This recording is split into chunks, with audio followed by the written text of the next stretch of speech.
Ladies and gentlemen, good evening and welcome from your Menoscan. I'm your host, and as always, joining me are my co-hosts, Will Smith or Lord Ra from the UK.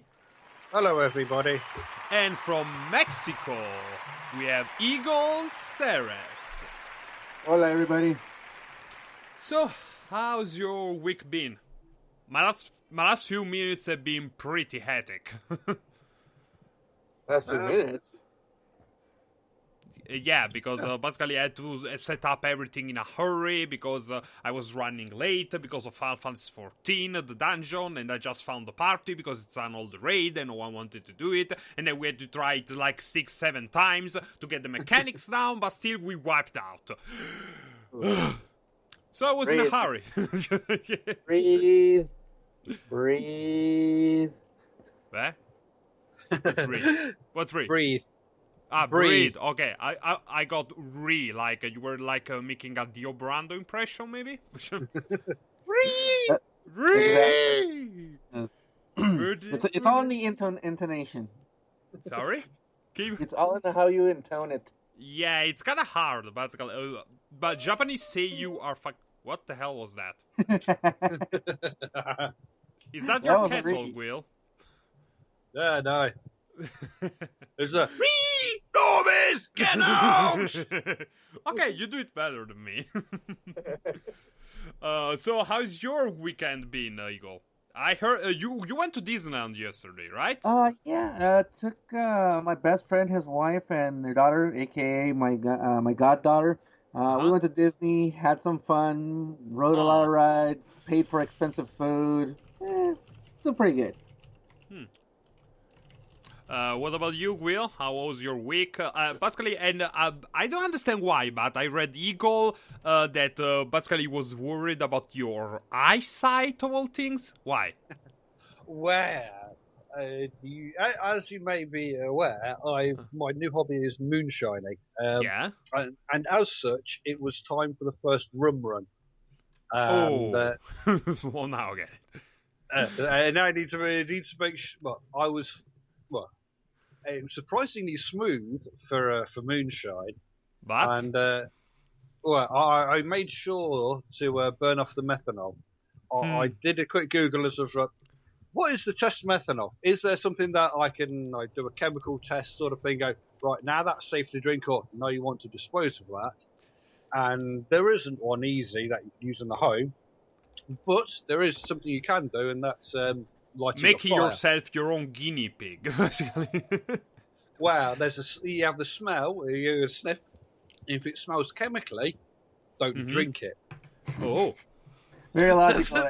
I like it. And then, if you're not sure of it, because eventually it'll fade away, but what you do, the chemicals what you do is do a flame test where you light it on fire. And if it burns red, you've got lead in there, which you really don't want to drink, because heavy metal is great to listen to, bad to ingest. And if it's got yellow flames in it, it means it contains methanol and other chemicals, which basically means no good. It's better not to drink it. Right. Yes.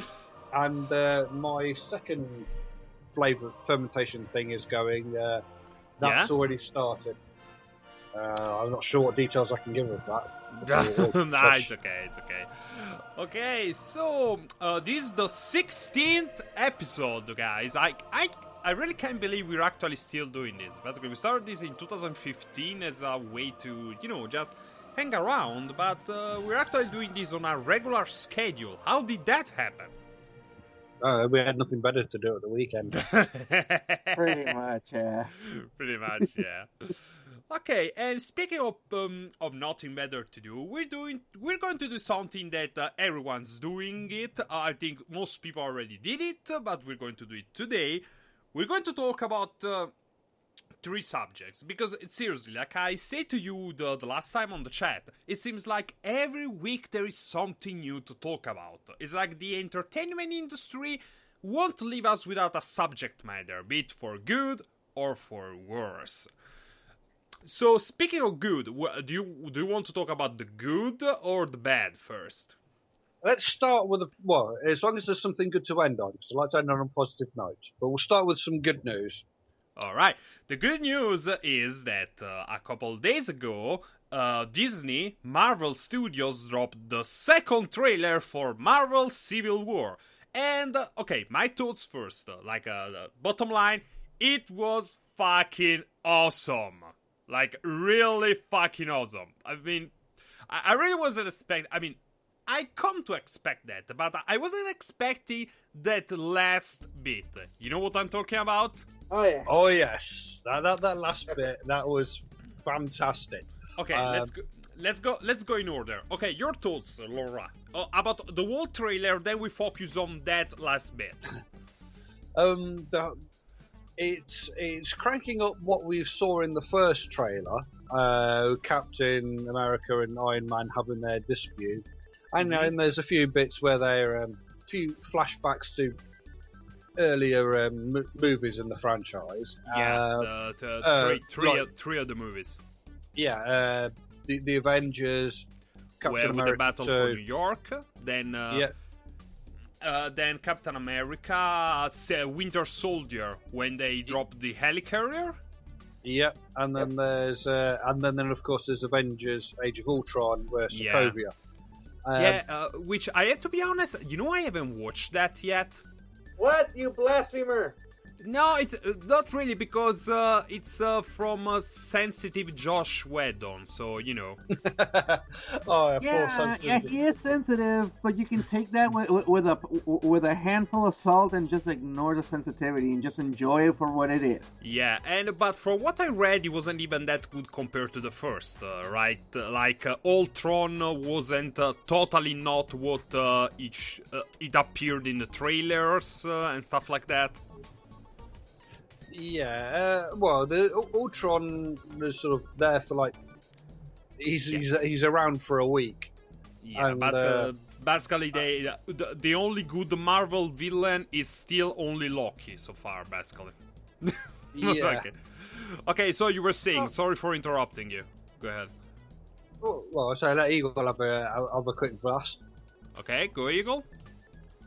So, just commenting on that, why it wasn't so why Ultron didn't come off as bombastic or as affluent as Loki is a little bit of the nature of the movie. The first movie was literally the victory lap for Marvel movies.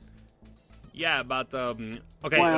Basca, what's that about? Because I remember from the trailers that he came off as this smooth, interesting, even threatening villain. While basically in the movie, from what I've seen of it, is basically Pinocchio on drugs. That's how it's. That's the implication of Pinocchio on drugs. But there's other stuff you gotta read into. If anything, it came off as your worst nightmares coming true for Tony Stark. Yeah, but it was kind of ridiculous. AKA, you built this team and you need to fix it. Yeah. Anyway, I wanted, basically, what I wanted to ask, your tone on the trailer for Civil War. That's what I wanted to ask you. Tangents, you know me. Okay. So the trailer. Good stuff. They're bringing in a lot of good heroes that we've been hearing about from previous trailers and from all the hype from other websites. We get to see a little bit of Ant-Man. We actually get, I want to say, a second view properly at Black Panther. Yeah. That clash meeting between the Team Cap and Team Tony. Yeah. Yeah. Okay. We had in order. We had the Scarlet Witch, Vision, Cap, Iron Man, War Machine, the Falcon, Black Widow, Hawkeye, and Ant-Man, and Black Panther. And of course, the guest at the very end. Did I forget anyone? No, I don't think so. Well, Thor is still in his home country, and we all know the Hulk is. Yeah, Hulk's lost, and on top of that, he's going to be the co-protagonist for Thor Ragnarok. So, how he's going to end up in Ishgard, sorry. Fancy 14 still. How he's going to end up in Asgard. We don't know. We don't know yet, but let me throw you this out there for you. What if they use Thor Ragnarok to, do like a launch, basically to set up World War Hulk? AKA toss him in one of the 9 realms? Yeah, basically because in the comics, Hulk was sent away from Earth with a rocket. He ended up on the planet where basically was the Planet Hulk saga, and then he came back angrier than he's ever been as the World Breaker and the Sakaar son, basically. Since this is probably going to be the first time the Hulk leaves Earth, maybe they could set that up from Thor Ragnarok. They could, but the thing is, well, I want to say the fandom wants to see a more positive movie for Hulk, where he's actually more heroic, not just a berserker. That would be nice. But if you're not careful, World War Hulk will end up like World War Z, and so like in name only, and it'll be a generic Hulk movie, which is not. If anything, I would love to see if they do something with Hulk, is basically make him I want to say perfect Hulk. Yeah, you mean the Professor? Yeah. Make him perfect Hulk Make him perfect Hulk for a while, and then kind of go back to being the barbarian. And okay, I see what you mean. But the World Breaker was kind of perfect Hulk too, because basically he was intelligent, he was smart, and also he and Bruce Banner were a team. That's probably the first time it ever happened. Yeah. Yeah, anyway, for those not in the know, the Professor was a form of the Hulk that I think it was the 70s or the 80s. Basically, they fused all of Bruce Banner's personalities into one. He didn't last that long, I think, because people didn't like it or something like that. The thing is, the Professor came off a little too smug, a little too grandiose, and it kind of defeated the purpose of Hulk having those multiple personalities, specifically Banner versus Hulk, and not even counting Joe Fixit and all the other personalities where he raged more or where he was kind of less nice and more shifty. Yeah, also basically that was also the period where he knocked up Betty Ross. How did he do that without killing her? Oh. Okay. Anyway. Wow. I could go into that, but okay. Let's try to keep this PG-13 at least for today. Then maybe we'll have another episode about porn, but I don't know. Okay. I don't know. Right. It's an idea. We've skirted on the big thing. Yeah. But, I think it's time for the reveal. Go ahead.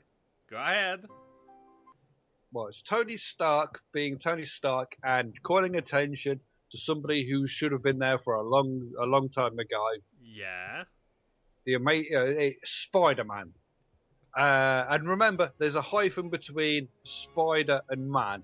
Yeah. It's specifically done that, so Stanley put that in, so it wouldn't be confused with Superman, which is all one word. It's very important, because if you get it mixed up, people will correct you on the internet, and you know how people love to correct others on the internet. Yeah. Don't give them that joy. Yes. Anyway, Spider-Man. Spider-Man is here to the call of Underoos for some reason. Underoos is an American reference. I'm not entirely sure of it myself, but why not? Underoos is a child and more like a boy's brand of underwear that tends to have superhero branding, aka Spider-Man, Superman, all those men. So Underoos. I get it. I saw the trailer in Italian. Of course, that didn't properly translate in in Italian. So basically, maybe you should have got the Italian version of Treehouse to localize it for you. Basically, the Italian version for that, it doesn't shout "I'm the ruse," it shouts "baby spider," literally "bimbo ragno." That's what it shouts in the Italian version. Well, Spider-Man's pretty much always been a young character. Yeah, and this is still in high school, I think. Yeah, he sounds young. He sounds young, very young. Well, what was funny about that is the actor who's playing him is Tom Holland. Now, yeah, there's also he's very prepubescent, I guess. There's also an historian called Tom Holland on Twitter who I happen to follow, and and it's like, wow, you're Spider-Man now. Yeah, wait, no, that's not me. Remember that tweet? Okay, so Spider-Man, we only saw him for 2 seconds, basically comes in, steals the shield, then caps Captain America with his web, lands with a superior landing, everybody, woo! And then goes, how's it going? Hey, everybody. And then squint, the eyes squint, with a bit of a mechanical sound, so I guess the suit is not completely, texture, it's not complete fabric. But I'm happy they did that, because, even the thickness of the black of the eyes, that's old school Spider-Man suit. Wait, you mean he's not the Japanese Spider-Man? I don't think he will summon mechas anytime soon, no. Damn it! No, he's not on a motorbike. Oh, boo! Boo! Yeah. Japanese Spider-Man. It's like, they're just crazy. Okay, so what did you think of it? You first, Eagle.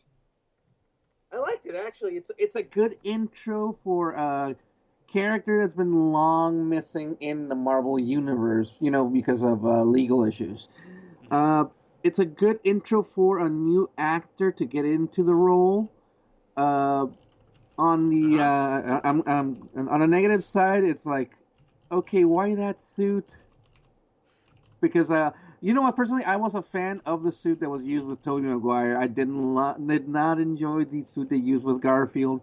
And this one, the face looks a little 3D CG, but it looks right. Actually, it does look right. Yeah, it looks right, but also I think that's because of the compression, because I saw a high-definition image that basically showed the costume how it really is. I think they did it like they did it in Deadpool. The costume is actually there. It exists, but they use CGI on certain parts, like the eyes and stuff like that. But basically, what they also did with the Iron Man's armor. Iron Man's armor is the same. Basically, Tony, the actor, wears it, but then use CGI to, for some things, because you can't properly, move in that thing like a real person, I guess.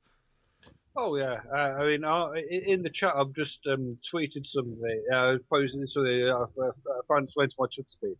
I've retweeted it, but I posted it in the chat. And if you look at it, basically you'll see Spider-Man's eyes are technically too far apart in that mask, because they've got it overlined where his eyes would have to be to use the mask properly, and he looks quite freaky. He looks like a frog. It's like you look at it and go, "Wow, yeah, that's not quite right," but never mind. I guess it's they should be a little closer, but I guess you can see through to the black as well, because at the start when he appears, there wasn't that little white, but that's a good joke. I get it. That's why the running joke for Japanese Spider-Man, because if you Google up Japanese Spider-Man, the eyes are really, really far apart. Yeah, it's even more noticeable than the 1970s Spider-Man and Super Friends cartoon. Okay, so try to. You've seen it now, haven't you? So try to describe it. How far apart are they in the Japanese version? Actually, let me link you up. You can Google it up, but the thing is... Okay, let's link a picture for the chat, so they can see as well. But here's, the funny thing is, you see Spider-Man in the Japanese version, both in the live action. He kind of does look like an anime character, like the huge anime eyes. But it looks kind of funny because it has the contour of the eyes of the classic contour of the eyes, kind of spiky with the kind of like almost devilish eyes. Yeah, you know, like, that's what it reminds me of Devilman a little bit for some reason. Uncle Go. Uncle Go. You know yeah, you know what? It's still a good suit, and I do want to give props to the team for. It doesn't look completely 3D CG, and you know what? If anything, it leaves the door open to see would they bring in the silliness of good old Wade Wilson trying to bro it up. If that happened, I mean, come on, Fox, do it. Like, they're doing it, it's gonna be good, because, you know, it's gonna be good. They're gonna sell, both Sony and Marvel, Disney, they're gonna sell better for this. So join in on the fun. Everyone's doing it. The cool kids are doing it. Do it. Because, seriously, basically, there's these team-ups that need to happen. Of course, we're gonna get Cable and Deadpool, because that's going to be good. Maybe Wolverine and Deadpool, whoever is going to play Wolverine in the future. But we need to see Spider-Man and Deadpool, and we need to see Spider-Man and Wolverine. Those are team-ups that need to happen. Yes. They need to happen. Well, we also need to see at least at one time the fastball special. Good old Hulk tossing Logan. Yeah, or at least Colossus. It's not the same thing. Come on. Yeah. Okay. Which reminds me of a great scene. I think it's in Welcome Back, Frank. One of the Garth Ennis Punishers, Spider-Man, and he comes in on the Punisher and says, "What are you doing?" And then it's the character of the Russian. He's about to beat the shit out of the Punisher, and obviously the Punisher. You know, he knows he's pretty badass, but when you see the size of the Russian, you go, oh. Yeah. So he uses Spider-Man as a human shield to block his punches. Spider-Man then like deals with the Russian. Spider-Man's knocked unconscious, but comes to. He goes, "What happened?" Says, "We had a team up." You were great. I remember that.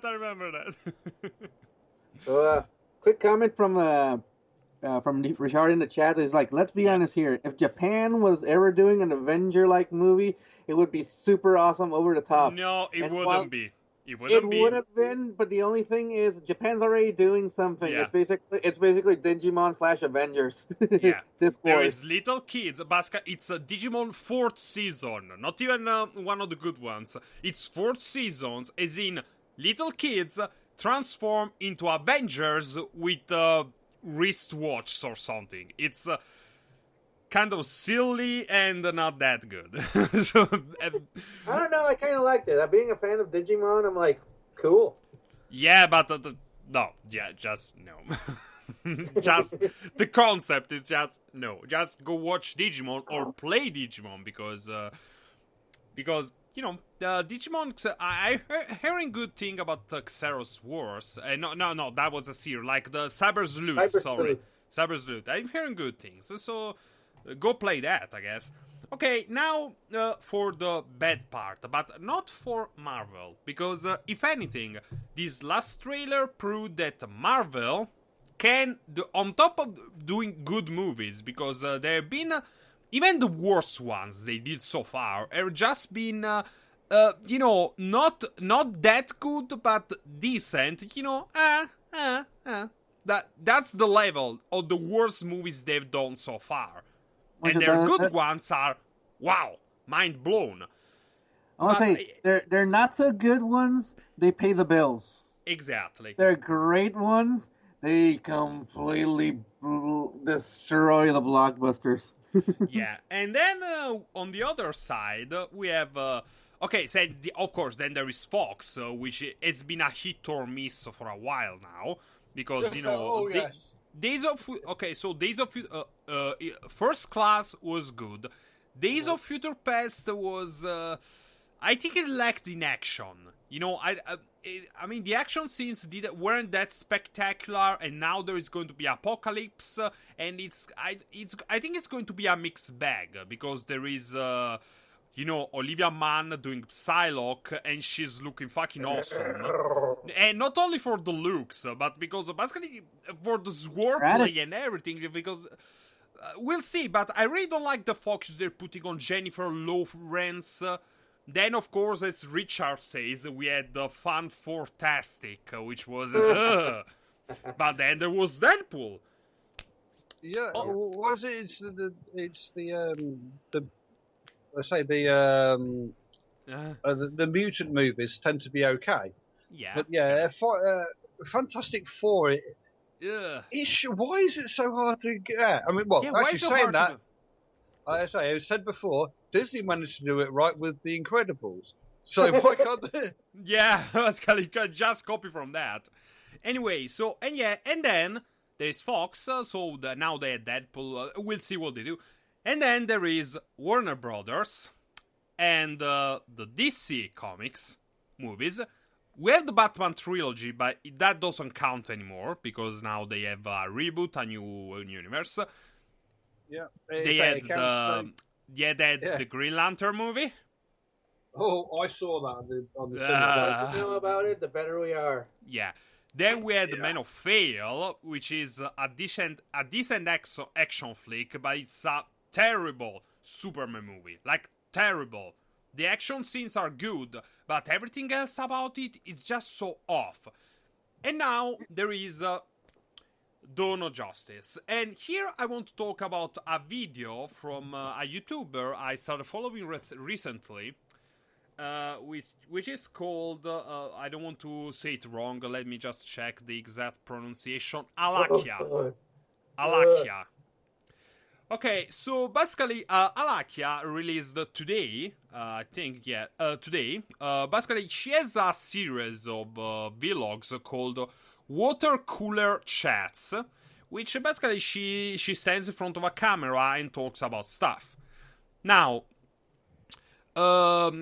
basically, her latest video is about something that she chanced upon in a...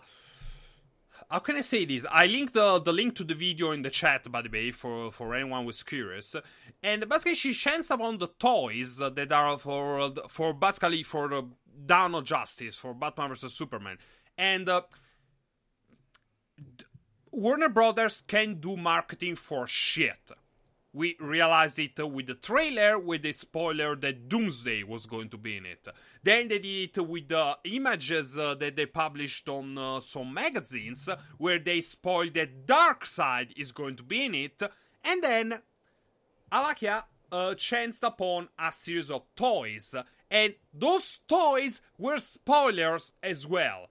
In the video, we had, in order, basically she showed there was Batman with a hand cannon that shoot kryptonite bullets. Then there was Batman with kryptonite glows.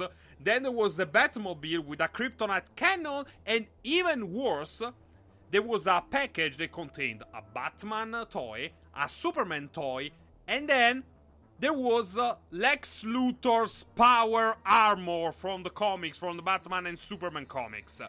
Oh my fucking god. How can you feel so bad at marketing? Basically, we already know everything that is going to be in this movie. We know everything that's going to happen by far, basically. Here's the problem. Yeah. Warner Brothers DC is hyping this up the same way they hype the TV series. But the TV series have the luxury of being 13 to 26 episodes long, not 2 hours long. Pretty much, yeah. Yeah, they got this backwards. When it comes to a movie, because of the limited running time, Richard says sometimes the toys have nothing to do with the movie. I'm not that confident, because that's the thing. They've been failing so bad at marketing this thing that it wouldn't surprise me. It wouldn't surprise me, because they let it spoil basically everything else that was big about it. If they spoil that Lex Luthor is going to have a power armor in this movie, and there's going to be kryptonite globes because of toys, it wouldn't surprise me at all. Like it would be a little bit disappointing. Yeah, but surprising, not at all. Oh, It would be very disappointing. Actually, the thing is, they've been hyping up Lex Luthor as not the usual Lex Luthor, more modern, more into media, not the Lex Luthor that's a supreme genius, perfect human being, Ubermensch, that can go toe to toe with both Batman and Superman at the same time. So what the fuck is his purpose? Because that sounds fucking boring, and it sounds fucking annoying on what we've seen of him so far. Really? Yeah, I was like, he's not coming across as being able to charm the general public. He doesn't. It's like he comes across as, well, without wanting to sound horrible, okay, go. A rich millennial kid, perhaps a bit like a Zuckerberg sort of thing, because Jesse Eisenberg did play Mark Zuckerberg in Social Network. But a character like that who comes straight out from one of his hip new high concept media startup, internet media startup things. But he doesn't come across as the kind of guy who could have built up an empire. He's less of an empire builder than Donald Trump, and Donald Trump, his wealth was mostly inherited. Oh, there you are. Yeah, but you didn't realise that, did you, Minas? Yep. Nah. Not really. By the way, a shout out to Alakia, who is actually listening in on the podcast. Thank you for listening in, and I actually enjoy your videos, and I suggest everyone else to look at them, especially her. Sorry about that. She makes micro reviews, talks about TV series, movies, and their vlogs. I really like the one about Ghostbusters, so go check that out. And returning to the subject at hand, yeah, basically, and there is the thing. Basically, Lex Luthor was dangerous to both Batman and Superman, because on top of being, he was so charming that he managed to, get into the Oval Office. He became the president of the United States in Public Enemies, in Batman and Superman, in the Batman and Superman comic. So he's dangerous because on top of being smart, on top of having the resources, he has this charm, and most of all, he has the, he feels the power, the will to wear that thing and go toe to toe with fucking Superman, because it doesn't just take a suit of armor to do that, it takes fucking guts. This Lex Luthor doesn't really feel like that to me. Here's the thing is, regretfully, and also as a good point, and we kind of talked about this while we were driving around in Italy last November. Yeah, I remember that. The problem is, in a way, and we're gonna come off as hipsters. Go ahead. We're used to seeing the Lex Luthor that is more adult, more worldly, more well experienced, more well developed. In other words, we're used to seeing the Lex Luthor from the Superman and Justice League cartoons. Yeah, basically, and from the comic, obviously. Yeah, it's on top of it. Basically, it's the same thing with Victor Von Doom. Basically, basically, I think those were the worst parts of the past movies. What they did with Victor Von Doom, Doctor Doom, they just couldn't do it justice. Justice. Basically, first we had, the old version. It was this, super intelligent businessman that he had something, but he didn't have everything. And then we had the shit, whatever the fuck that was, Infant Fantastic. That was terrible. Basically, I don't want to sound like a hipster, but just do it like the original comics, because that's it's not a character you can do in another way. Basically, you can't. Well, you've got to put him like without wanting to say that Go Lex ahead. Luthor and Doctor Doom, you kind of got to do them like part Hannibal Lecter, part Adolf Hitler, minus all the murderous genocidal rages and impulses. You know, they're able to get the ground, tap into what's got people scared and angry, and how to use that power and intelligence, and know how to manipulate them, and have the knowledge to how to get what you want to do working. So the moment Lex Luthor in Thing, as I say, he looks and sounds like he should be in a San Francisco Silicon Valley tech startup, rather than I'm actually able to go against the closest thing this crappy world we have has to a god. Yeah. It's like, no, you don't. I don't get that impression. And certainly not for he can go against Batman, who, as we all know, is a badass normal. Yeah. Yeah, but you know what? I have a theory. I have a theory for why they didn't do the old Lex Luthor. Because that's the thing. Basically, the thing about Lex Luthor... Not cool? Sorry? Because he's not cool enough to ring with the new crowd? No, it's because there is a serious risk that if they put old Lex Luthor with this version of Superman, Lex Luthor may actually come out as the good guy. Because, seriously, think about it. Think about it, because the old Lex Luthor is all like, okay, so... If we could just not think about Superman, for every bad thing is done even before meeting Superman, it could, benefit humanity immensely. My favorite is in Red Son. In Red Son, he manages to get rid of Superman, and he basically advances humanity to a point where human beings are almost immortal. And basically, he cares about humanity as, in his own way. He wants to advance it. He wants humans to stand at the top of the food chain. So, and that's with so it's not completely 100% evil, as Richard said, but that's the thing. If they put that kind of Lex Luthor with this kind of Superman, there's a serious risk that Lex Luthor is going to be the good guy by comparison. Because I don't want anyone to forget that this Superman is a culprit of genocide. Yeah. Never forget that when he destroyed that ship, he committed genocide. But they're aliens, so nobody cares about aliens. Yeah, of course. But here's the thing: is one good characterization kind of tropey thing they could do with characters like this. It's the same trope they used forever. You know what? Just pull a Moriarty on them. The thing is, how is Moriarty such a great evil character, quote unquote evil, or what a good rival he is to Sherlock Holmes? Because he's not dumb. Because he's not stupid, because he's actually as intelligent, if not possibly more so than Sherlock, and makes the hero work for it. Mm-hmm. Yeah, the hero is as only good as his adversaries. As I say, most criminals, they're easily defeated by Sherlock Holmes.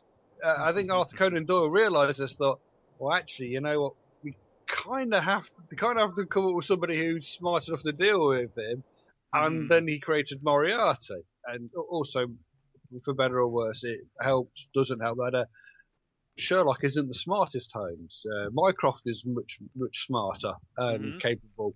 He's just decided, I'm going to channel my skills into keeping England safe, which, is fair enough. And, fair enough.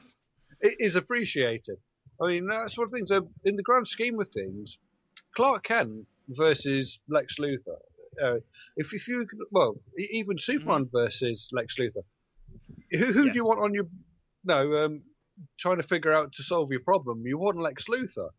So Superman's brilliant at all the physical stuff, and he's the fact that he's got his super speed means he can figure stuff out quite quickly. I think I'm not quite sure how this works, but he's the physical side of things. You want smart. If you want smarts in Metropolis, you go to Lex Luthor. You don't go to Clark Kent or Superman. which is why Pretty much. Superman has managed to continue for so long. It's because he's had to have a smart villain like Lex Luthor or like Darkseid and Doomsday. Yeah, but those are people who can hurt him, because most people. Yeah, exactly, and it's not only smart, because what Superman may not be a genius, but he's kind of smart. He doesn't solve. Yeah. He's not stupid. Don't get me wrong. Yeah, but he's not, a genius like, say, like them. Like. Oh yeah. Thing is, Clark is smart or smarter, possibly genius, compared to normal average human Joe from cartoon universe or comic universe, but he's not multiverse genius. Yeah, like a Darkseid, like a Victor Von Doom. Characters that are known more for their brilliance and tactics and planning versus street smarts versus technically genius. Yeah. Because one of our new listeners, Hayat he says that Superman is of genius or higher level, but I guess compared to the average Joe human in the comic. but Lex Luthor is even more above that, I guess. Yeah, there's higher level beings, more intelligent, but again, Superman is supposed to be the embodiment kind of like the hopes and dreams for, I want to say, the American dream, or the American, like a better person. And I mean, let's not forget that Superman comes from the German Übermensch, so it's like ultimate human. That's basically what Superman is, and fair enough. You know who did a really good explanation of why Superman is important, even if he's not completely relatable? Oh my god. The guy who does the I'm a Marvel and I'm a DC. Oh yeah, it's that comic guy. Yeah, exactly. Basically, he did. I remember his series. I used to watch it. Why don't I watch those anymore? I love them. Okay, anyway, basically, there is a scene where Stan Lee basically explains that Superman is having basically a mental breakdown because he's not one of the cool superheroes anymore, because he's not relatable and no one believes in him. And then all the other superheroes start doing. Hey, I believe in you. I believe in you. I believe in you. And then Stanley explains that his superheroes are relatable not because they're imperfect, but just because, just like everyone else, they strive to be the best they can be. The best human being, the best person, the best father, best friend, everything, the best. And Superman is that ideal. Superman is important because he's the living embodiment of everything that is good and nice, and is the living embodiment of hope and goodness. So everyone aspires to be like him. This Superman. Yeah. No. Oh yeah, the Man of Fail. Yeah, yeah. I mean, it's quite true. Superman, when there isn't canon examples of him being a complete dick, and that happened even in his first appearance, where he left a woman tied to a tree in a forest. Yeah, I remember that. Okay, and then there's been times when he started to, he's like, "Oh, we'll do this thing." I go, "You're about to kill thousands of people, Superman. What are you doing? Why are you denying someone water when they're in the desert?" They just. If you ignore all that. What, Eagle? What? Oh, sorry. Right, you just pointed out one thing, which is the problem with the DC movies right now at the moment. Go. What was it? DC, Warner Brothers is going through their super dickery phase. Oh! That does make sense. Marvel already went through it in the 80s when they had all those weird kind of not quite right Captain America, Thor movies that were pretty much direct to video. The Hulk with Lou Ferrigno and the Dolph Lundgren Punisher movies. Yes, they were. They are a little bit of grim derp in there. Yeah, or the Captain America movie. The Captain America movie. Captain America is a huge dick. A huge dick. Yeah. So what's happening there is right now Marvel thinking they're being cool and trying to DC trying to one up Marvel with the awesomeness. They're going through super dickery trying to find out what hits and what's not.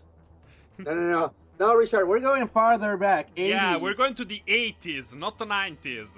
and also, not Batman 68 because Adam West is awesome. Yeah, Adam West is fucking awesome. I highly recommend if you can catch the TV movie Return to the Batcave. It's a story of them talking about the origin of the 66 Batman TV show. And it has got a load of the old characters in there, and he's explaining. Cesar Romero's there explaining why he's not shaving off his mustache. And watching there, you go, this is actually really funny. And there's some spot on jokes on there, and you realise there's a lot of innuendo going on here. A lot of these things are highly inappropriate. But you know what? Inappropriate is fine. And hello, Julie Newmar. Eagle, do you have to say something to us? Hello, Julie Newmar. Okay, we're getting into the second half of the podcast. Okay, so to conclude, Civil War and Batman vs Superman. Which one do you think is going to be the superior movie? Oh, Civil War. Why? You have to explain why too. Because it won't have Zack Snyder's interpretation of Superman. But okay, well, obviously it's not going to have that because it's a Marvel movie.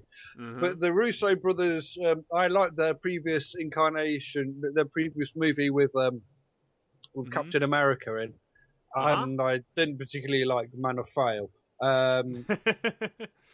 If I'm brutally honest, Captain America trying to do the right thing, and you can understand he's got issues. Whereas with versus, I know what, I'll just fly through this building. Never mind. Never mind. I'll just destroy this man's livelihood. And with the tracker. Ooh, So the guy acted like a dick to me. I just destroy his only means of providing food for himself. Good. Or his family. Well, actually, no, that just proves that Superman is a dick. So, my take on it, on Superman versus Batman versus Civil War. Okay. Superman versus Batman has to be this big blockbuster explosions, make shiny, make superheroes great again movie for Warner Brothers. Because if they don't make it here, they're gonna lose the Cape movie war until Six said, we'll see a proper Batman versus Superman in 10 years when we see the reboot. Yeah. Okay. The thing with Captain America: Civil War is it's taking a lot of cues from the comic that work great, but it's distilling them down to the main point where it's Team Cap, that it's my friend. I need to bring him in the right way and re-educate him and get him to work on work back with the light. Versus Team Tony, which is, you know what, we've done too much of a big mess. You're knocking on your desk an awful lot, you. He's punctuating his point. Yeah, punctuating. I'm punctuating this motherfucking point. Sorry. No, it's okay. I kind of like it. Don't worry. So it's Team Cap being I'm saving my friend and bringing him in and doing it in the right way. Versus, you know what, we've made such a mess. We need to own up to our messes. Yeah, exactly. Yeah, but there's always going to be another dark motif in the background that we still don't know. Yeah, exactly. We don't know why Batman. In Batman vs Superman, we know there is Darkseid, we know there is Doomsday, we know there is Lex Luthor, possibly with a power suit. We know fucking everything, basically. Yeah. Well, I will say, well, if Batman versus Superman isn't much cop, then people are going to stay away from Suicide Squad. And to be Yeah. honest, I'm on the fence about Suicide Squad. I'm quite indifferent.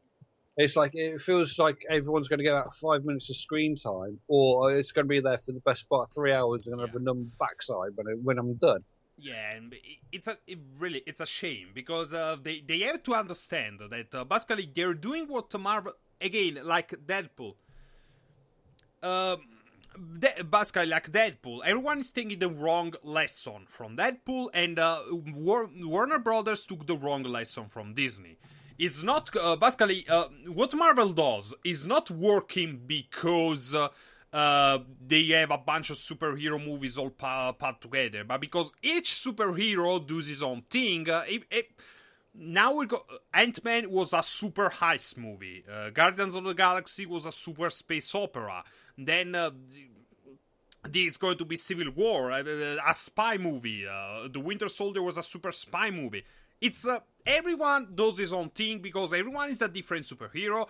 In the Warner Brothers, in the Nolan verse, everything has to be like Batman and Superman. No, you're Batman. You're copying me in everything here. So that's the thing because it's a shame because if it was only for Batman movies, this would be a pretty good universe, a pretty good setup. But for Superman and everyone, yeah. Okay, as Alakia says, also the problem with Suicide Squad is that they are trying to sell it as an anti-hero movie, but what makes Suicide Squad awesome is that they are supposed to be unrelatable asshole criminals going apeshit with free reigns. Yep. Yeah, Which and how it should have ended is amazing. Which is kind of the antithesis to Guardians of the Galaxy, where they're originally unrelatable and eventually become relatable. While Suicide Squad is, they have a reason for being, but they're never supposed to be relatable. Yeah, pretty much, yeah. And you know what? Because all for me is hoping that Suicide Squad sells. Because... there is... okay, I already told you this many times, but I want to repeat it for who's listening in.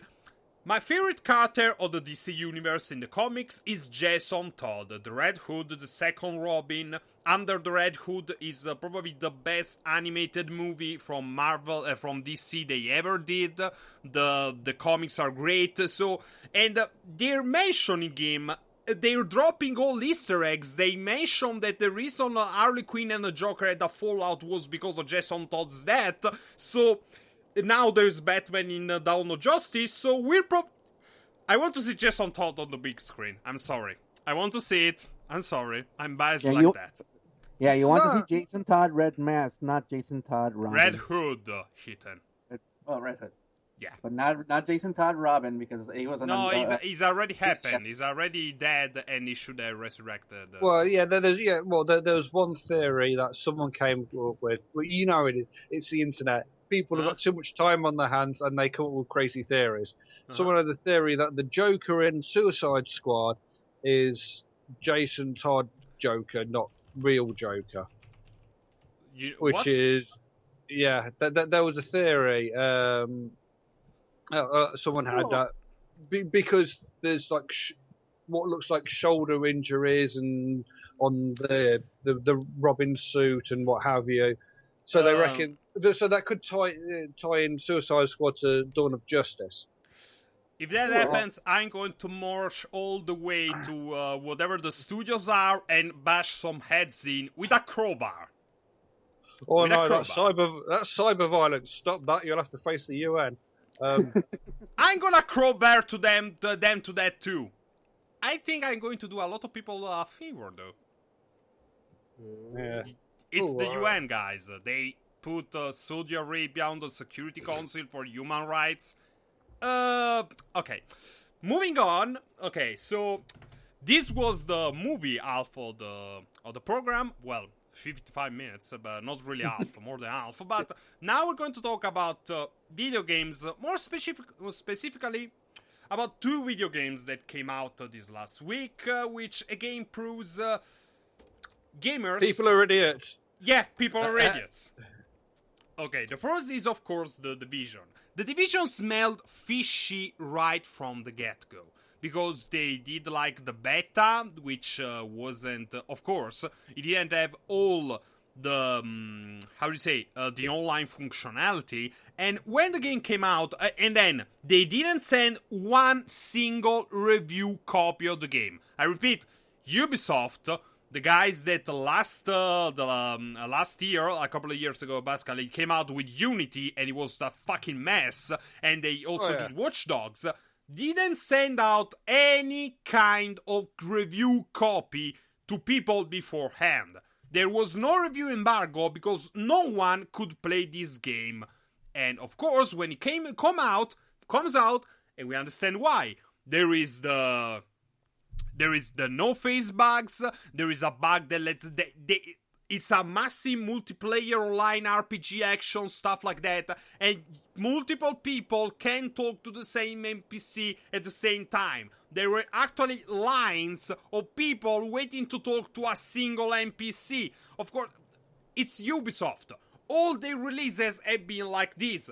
And then what I read, this thing is breaking records for Ubisoft in sales. Like Destiny did. Again, people, what the fuck is your problem? Why do you keep pre-ordering shit, especially from Ubisoft, and then you lament the fact that you've been bamboozled? You're your own enemy. Stop doing that. Here's the thing, Ron. Sorry. Here's the thing, Manos. 10, 15 years ago, there were MMOs where you had to queue up to do an instance or to do an activity because of the way they programmed the servers. And to misquote somebody else, it's 2016. They should already be fixing that with multiple instances, multiple servers. But it's like you said, it's Ubisoft, and Ubisoft, they're just pushing stuff out there because they just want fast cash, and people like it, pay for it because they want the newest hit. Yeah, pretty much. Yeah, we can get the fun thing of DLC. It's like the general gaming population. It's like they're not gamers. They're like junkies waiting for their yearly fix of stuff. Pretty much. Yeah, I mean, if you've learned nothing from Total Biscuit, and go ahead. And I can understand why you can't appreciate everybody, but his comment of "we do not pre-order" is surely the finest bit of advice that you should deal with. You shall not pre-order. Yeah, wait for the review copies to come in. Now, not all. Sometimes review embargoes are because the things are terrible. Not always. I mean, with the Alfred Hitchcock Psycho. I have to say that to differentiate it from the Gus Van Sant shot remake, which was a complete cash grab. But the original Psycho, no review, no preview screenings, so the critics gave it a bit sniffy reviews. But you can kind of understand why. For Psycho, I can understand that. Yeah, because there's the big reveal. It's like, oh, okay. If people know about that, they're going to talk about it. Yeah. So I can kind of understand why they know that, but Yeah. Yeah, but, still, for the effect, that was smart. For video games, first, there is the thing that a video game costs 8 times a movie ticket, depending on what you're watching, where you're watching it, but it costs around 6 to 8 times a movie ticket. Oh, yeah. There is that. So it's a huge investment of money. 40, 50, 60 euros. Or your original equivalent. But, that's like, okay, so you know that you're going to spend a lot of stuff, but how can you impulse buy something that costly? I really can't understand. It's amazing to me. And then it's more amazing than you go and lament that you've been bamboozled, then there is problems and bugs. Dude, wait for the reviews to come out, and possibly wait for the reviews to come out from people that you trust and that like people that are professional about it. Yeah. Review some people, who aren't getting the publisher to sponsor their website. It's not legitimate review, and then if you like reviews from people that do not call you entitled when you lament that the ending to a trilogy sucks. Yeah. Remember IGN and Mass Effect 3? Yeah. Remember that? Yeah, and the same thing happened with the other video game that came out this last week. That people are already, thank God they're lambasting it on Steam because okay, guys, I did this shit. Don't repeat my same mistake. Hitman, the new Hitman, bugs and crashing, and the PC adaptation is horrible. But even worse. It's always online. This is a single-player game that you must be always online to play. Square Enix, what the flying fuck? Seriously. Also, Season Pass. Oh. For fuck's sake. Can you explain that for the audience? What does that mean, this thing about the Hitman and Season Pass? Well, basically, you pay your whatever it costs for the game, and you're not getting the full game because they're still releasing bits later down the line as DLC. Now, in some cases, cosmetic DLC, it's a couple of euros for some fancy costumes. Mm-hmm. It's not really going to affect the gameplay. Yeah, it's not hurting anybody. Go knock yourself out. I don't particularly care. I mean, I'll probably won't buy it. No, because I'm a filthy casual when it comes to gaming these days. But when it's like, well, if I've not got the whole game when I've plunked down my full price of say €60, what the hell are you doing? At least buy. Hey, I'm the one buying the drinks. I thought you'd buy me a drink before you tried to screw me over. Back in the day, like 20 odd years ago, where you had the expansion packs. So, for example, prime example of one, Command and Conquer, the original Command and Conquer. Fine bit of RTS. I think, okay, well, you've bought the game. Oh, there's some extra missions you might want to play. Here they are with the Aftermath. Or was it Counter-Strike? I think it was the Aftermath. No, it was the Covert Ops, sorry, for the first game. I think, okay, well, that cost me possibly half as much as the original game. I still need a copy of the original game to play it. But you know what? It's like, tell you what, there's some extra thing. If I didn't buy that, I'm not losing out on my initial gaming experience. It's a bonus for me. It gives me some multiplayer maps, a few extra single-player missions, and if I remember correctly, it had a dinosaur thing where you actually hunted dinosaurs. Yeah, it's like, pretty much. Well, that's pretty cool. And then we had the Aftermath and Counter-Strike for Red Alert. So okay, that's how you do your DLC. It's like an extra couple of one-player missions, multiplayer options, maps. This ties in things to enhance it, not to bilk the customer. It's wrong. Yeah. I got a good example for that. Go. Dead or Alive games. Dead or Alive games. Okay. Dead or What's Alive, happening in Dead or Alive games? Not Extreme Beach Volleyball, no. The fighting game where you can 3, 4, 5 last round. You buy the game. There's your $60. You enjoy both the great graphics, the great brawling game, and all the fan service. Okay. And when you want your DLC because you want your characters to be either jigglier, bouncier, or buffier, because sometimes some people love the beefcake, not just the cheesecake. Yeah, they love the Amazon. You can buy as many costumes as you want, and you can drop hundreds of dollars in all the costumes. Same thing. I was commenting with Richard in the chat with Senran Kagura. Senran Kagura. A great brawler, great battle damage there.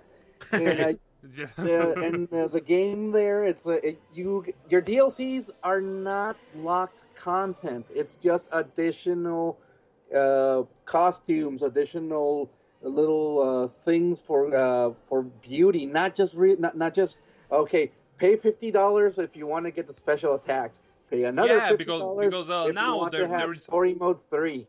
yeah, because now there is also DLC that's on the disc. The disc you bought has locked content that you can't unlock unless you fork over more money later. And you know, again, it's like most of these gamers, these people who buy these games are like junkies for a fix. Because especially with shooters, like they get it, they get their fix, and then they forget all about it. Like you know. Destiny, a lot of people bought it, but now the user base is nowhere near launch day. You know, same thing with how do you say, with the Star Wars, you know, how you say, Battlefront. I don't really want to call it Battlefront because it's an insult to the original Battlefront. But the thing is, yeah, it's they lack content, they lack staying power. They literally are set up to be a quick $60 fix for a junkie, for a gaming junkie. Jesus Christ! I get that it costs a lot to make games these days. Games these days are difficult. Game systems are difficult to develop for. It costs you tens of millions of dollars to get a AAA title. I mean, like Battlefield, initial to do that, it is quite a quite expensive. You know, your latest Call of Duty with your licensing and your voice acting and your motion capture and whatever can cost as much as a good blockbuster movie. So you've got to keep your costs. As the economics are, if you're not making money, why are you doing it? You know, if people's livelihoods are on the line, you've got to make sure they can pay the bills. So, but yeah, we're still looking at like $60 a pop, and then you want more on it for something to help me finish the game, especially when it's multiplayer only, which nobody has internet outages ever, surely. Yeah. Or what if, like in Italy, where the internet is not particularly brilliant? Don't remind me, please. Don't remind me. And for parts of America, the internet's a bit ropey, and Bernie was complaining on it. He was hating on Romanians because they got better internet than most of America. Yeah, which is incredible to me. Like, wasn't communist countries supposed to be, okay, they have a lot of other problems. Our friend could tell you about that. But internet is not that, at least in some areas. Oh, yeah. But in all fairness, when the Iron Curtain came down, Romania and a number of the Eastern European countries needed a lot of infrastructure doing, and they had a lot of investment. That's not happened in America. It needs to happen in the UK too. But like in the former East Germany, they ripped up all the copper wire and slapped in a load of fibre optics because they needed let's upgrade this bad boy. Yeah, well, I was gonna. but that's another story. Yeah, that's another tangent. That's another story, really. So, Rhetoric. Okay, so again, video games, stop pre-ordering stuff, people, because now, what's the next big release we're going to have? What's the next big release from an AAA publisher that we have to watch out for? I couldn't tell you one way or the other. I'm not keeping up. I'm barely playing as it is. Yeah, pretty much most of my time is spent playing Final Fantasy 14, and I have XCOM 2, and I have also Darkest Dungeon to play. And for XCOM 2, I'm waiting for the patch because the game is playable, but I'd like not to freeze.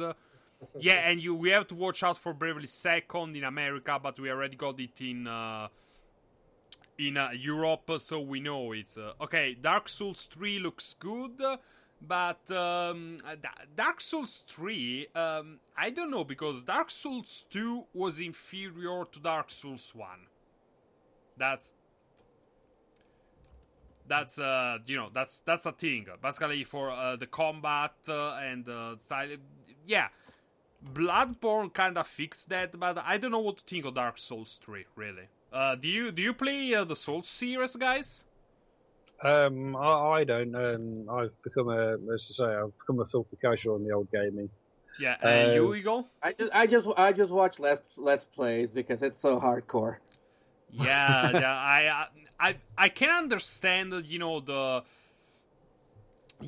kind of people like to be challenged, but the kind of niche, I guess, is not that good, that niche, because it sells well, but I really couldn't be half-assed. Because I guess I just don't like the concept of the game. There are some games that just don't do it for certain people. The concept of the game that is, okay, so the game is hard, that you're going to die and fail and backtrack and over and over and over and over and over again. Sometimes even unfairly. No, that's not the kind of game. That's not the kind of game I like. The thing is, Minos, right there is. It's a return of the old school 80s hard modes. Remember old school 90s, old school 80s NES games where they were so unforgivable you needed cheat codes to finish? No, because I'm 27 and my first console was a Nintendo 64, so... You don't quite get the phrase Nintendo hard. Okay, I played the old Nintendo hard, but even there, they were hard, but they were fair, because they never left you with a feeling that come on, that's unfair. They left you with oh fuck, I failed, but that's because of me, because it wasn't good enough. I had to get better. Dark Souls, Demon Souls, there are some things that you don't know are there unless you die to them once. That's fucking unfair. That's frustrating to me. I don't want to play that kind of game. Here's the thing is, it's and I'm gonna sound wrong about this, and apologies for anybody that takes it in the wrong way. It comes off that if you're not trying hard enough, you're not being the proper type of try hard for this game. Nah, but it's not. It's not so much really about being a try hard. It's not so much about being a try hard. It's that you want to go ahead and get really into it. Yeah, I mean, a challenge, a game that's no challenge is no fun. I mean, we spend. You think, okay, I've managed to do that, and there we are. Right, that's done. That's hang on. I've just spent $60 on it, completed in an afternoon. That's you're going to feel swindled. But yeah, if you're not having fun, it's like, this is frustrating. But I'm having a good time. That's okay. And then you will go, as they say, get good, get good scrubs and all that. But if you're not having that with your Dark Souls experience, which fair enough, that may be the case for you, then don't. Look, there's no accounting for taste. I mean, some people like to put tomato ketchup on the food. I can't stand the stuff, but hey ho. No, but I'm me weird. neither. I mean, I tried Demon Souls, and that was. I kind of like the lore, the ambientation, the setting, but I just can't enjoy myself. I think that's the thing. These things are enjoyable if you enjoy. Going, becoming super, very good, and killing all the bosses, and basically managing to do the perfect run that you because you had to die. When you don't die, finally, but that's just not me. I can't enjoy a game playing like that. If I had to focus, you can't relax ever in this kind of things. Yeah, you can't relax ever.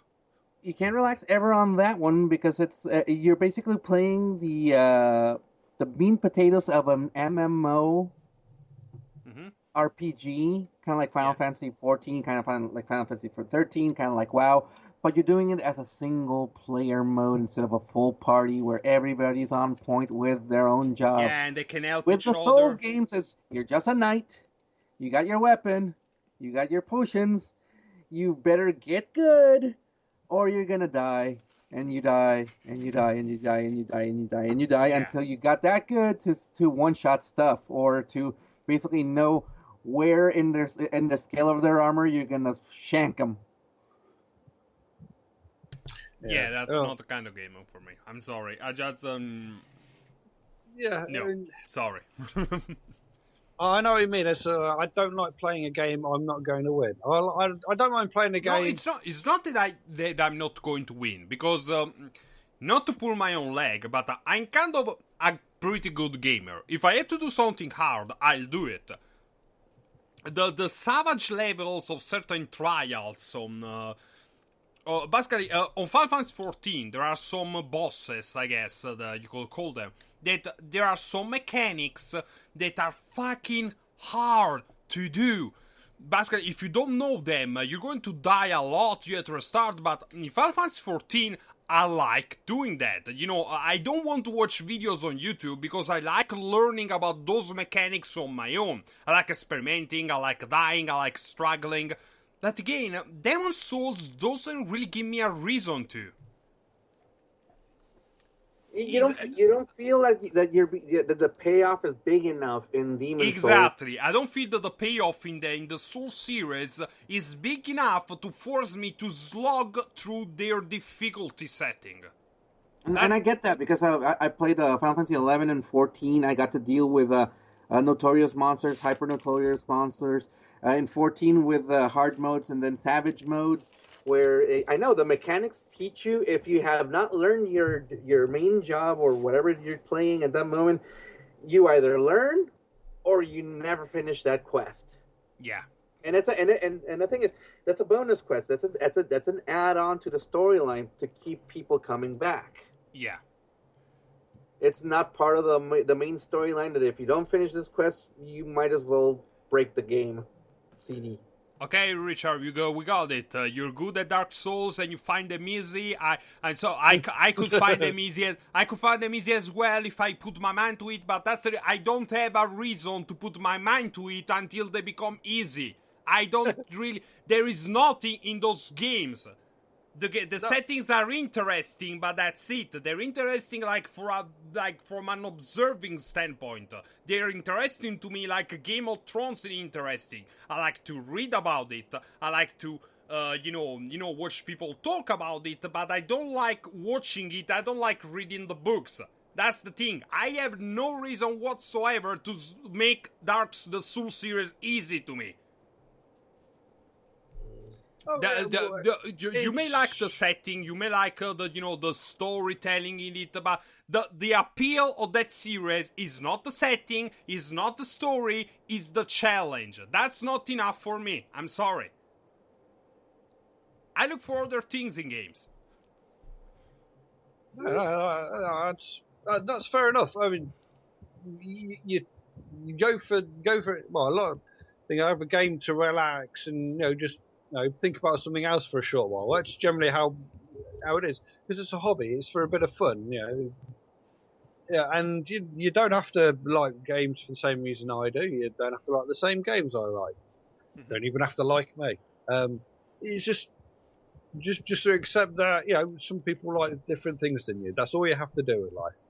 And if you can't accept that, so then, you go. like being punished, you like having to die and do things over and over again. You have that kind of mentality. Okay, good. I don't. I like to be invested in the story. I like to be invested in the characters. I like that kind of thing. I don't like, playing a game just to play a game for the challenge. That's not how it works for me. I'm sorry.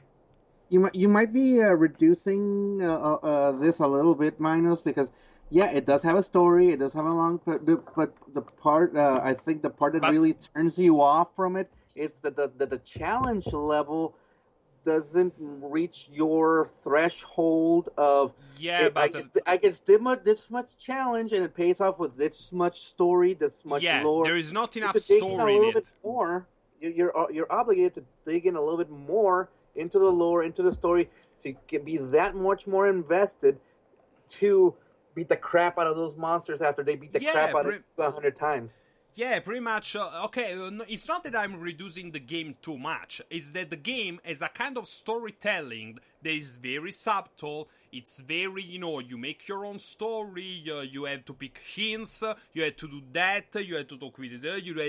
You have to do this with that kind of. It's not regular kind of storytelling. It's not a kind of storytelling that I like because it requires you to slog through that kind of. I just don't like it. I'm sorry. No, well, at least it's not Sunset. Let's play a chore simulator. Yeah, or at least it's not the Witness. Let's go with a bit like more chore simulators. Yeah, it's not the Witness. Let's go with a bit more recent game. The point of that game, solve puzzles with very little payoff. The payoff is you solve puzzles. That's it. They're not even creative puzzles. It's not like Dr. Layton, which had an interesting story, interesting characters, and 100 different kind of riddles. These are all just panels. That's all that the Witness has. But people love the fuck out of that. Sorry, I don't. Well, I love chore simulators, but I like it more like Harvest Moon. Yeah. Well, so if you're having puzzles, we may as well just load up Sudoku for your tablet and play on the toilet. So, Nah. But yeah, I get what you mean. And sometimes puzzle mini games are fun. Sometimes they can be quite tedious. But sometimes, it depends on how they package with the game. I mean, Honey Pop, for example, it's basically a match 3 puzzle game. It's Bejeweled. Yeah, it's Bejeweled or whatever else. It's a very basic game mechanic, but which is quite fun. Kill 5-10 minutes doing that way. But it's what's wrapped around it is the questionable dating simulator, which is quite good fun. I mean, I'm not so fussed about the new Honey Pop game. Honeycams, because I don't like the art style. Now get it. You know what the Soul series reminds me in terms of storytelling? It reminds me of Evangelion.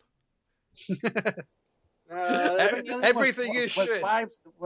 Evangelion was 27 deep for you.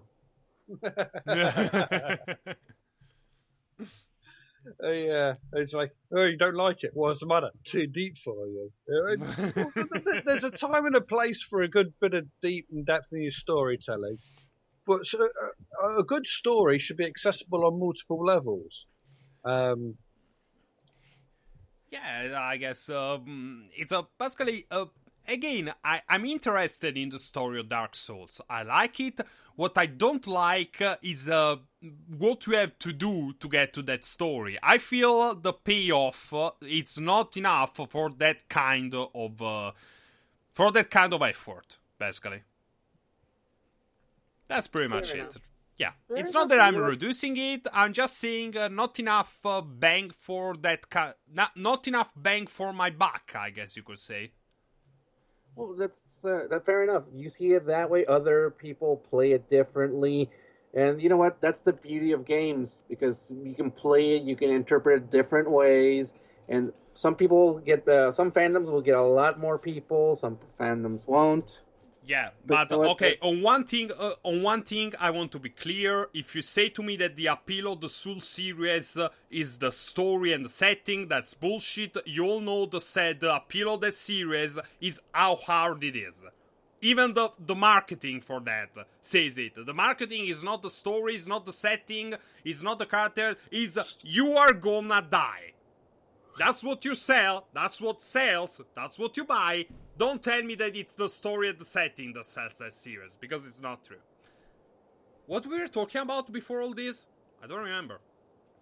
We've had and season passes. Okay, and stop pre-ordering things and stop with the season passes. We can all agree on that. I'm still gonna pre-order shit because I love my MMOs and I love my RPGs that come with a lot of great swag that I can touch and hold.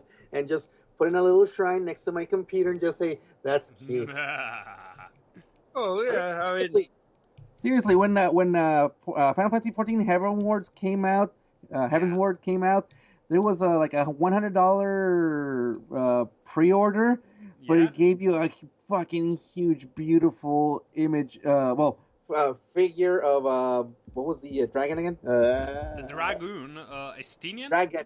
The dragon. Ah, the dragon. Nihog or Nihog. the white one?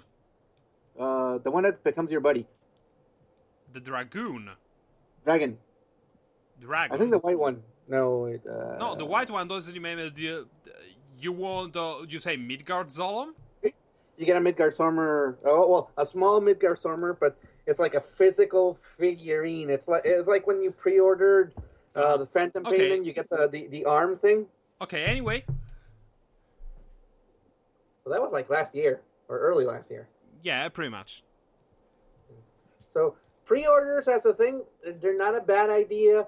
But when your pre-order says, "Oh, you pre-order this and you get guaranteed 20 more quests," which you think is add-ons, but no, they're actually part of the main story. And like, you know what I would do on top of that?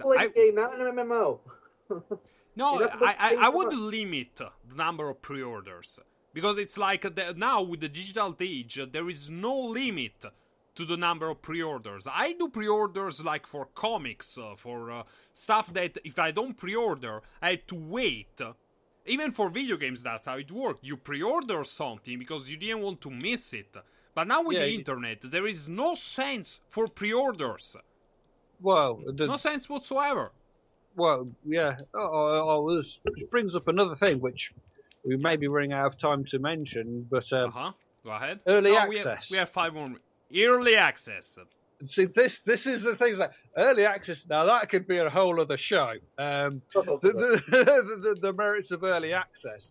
It's because I'm sure I've seen some people have suggested. This is all early access. This is a bit like pre-ordering. It's like, well, okay, well, I want to support the product. And if I get early access, I can have a play, see if I like it and whatever. But there have been cases, or certainly suggestions, that some unscrupulous people have released a game in, not crap something out for early access, taken the money, and then forgotten to complete the game, shall we say. It's like, so you can understand. I say I would be reluctant to. Yeah, the worst ones are those that do Kickstarters too before that, and never complete the game. Yeah, even then, there's been a lot of AAAs that started like that. Well, actually, Final Fantasy 14 1.0, what I love to call the glorified beta, or the paid beta. No, that 1.0 was horrible. And that's I was really surprised with what Yoppie is doing with the 2.0 now 3.0. It's good. He already made the game. He made the game playable. It's not only playable because it's playable, it's fun. He has a lot of content, but I honestly like the story. I'm invested in the story. I actually feel like a badass. And But 1.0 had a good story. The problem is the rest of the game turned you off from it. You couldn't enjoy leveling 1 to 50. You couldn't enjoy crafting. Yeah. It was a pain in the ass to actually get there. And my respects for the people that actually got to the end of the 1.0 storyline. You might see a few players there with a really cool tattoo on their back. Saying basically they actually did import their character from 1.0. And it was a great story. The end of the world of 1.0 was a great job. But again, it was a good developer saying, you know what? It was a chore to get through. But even then, it's an MMO. We're paying at least $15 per month to play that game. So it's not like a season pass, but we're saying we're paying into it because we know we're getting a quality product versus.